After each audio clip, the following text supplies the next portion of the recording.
নমস্কার বন্ধুরা, shine and বেকে আপনাদের সবাইকে স্বাগত। আজকে আবার একটা নতুন রেসিপি নিয়ে চলে এসেছি।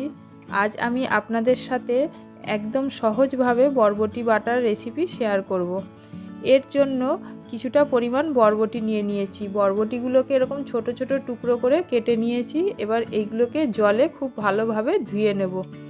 ধুয়ে নিয়ে জল ঝরিয়ে রেখে দেবো এক সাইডে। এবার আমি উনুনে কড়া বসিয়ে কড়া গরম হয়ে যেতে সর্ষের তেল দিয়ে দিয়েছি। আর এই বাটার রেসিপিটা সর্ষের তেলেই করতে হবে। এবার আমি কড়াতে রসুন দিয়ে রসুনটাকে ভালো করে ভেজে নিয়ে তুলে রাখছি।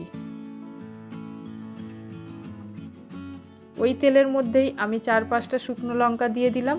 শুকনো লঙ্কাটাকেও ভালো করে ভেজে তুলে নেব।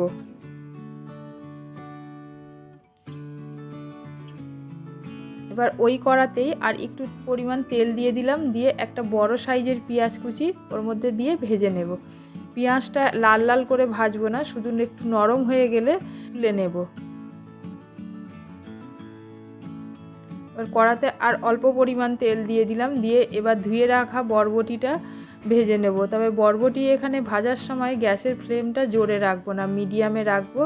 আর অনেকটা করে ভাজবো না, সামান্য একটু ভেজে নেব, জলটা হালকা শুকানো পর্যন্ত।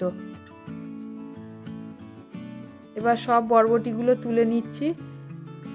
এবার একটা মিক্সিং জারে আমি ভাজা বরবটিটা দিয়ে দিলাম, আর 2টো কাঁচা লঙ্কা দিলাম, আর ভাজা শুকনো লঙ্কাগুলোও দিয়ে দিলাম। এবার রসুন আর পেঁয়াজ ভাজা দিয়ে এটাকে পেস্ট করে নেব। এর মধ্যে কিন্তু আমি একটুও জল মেশালাম না, একদম মিহি করে পেস্ট করে নিতে হবে।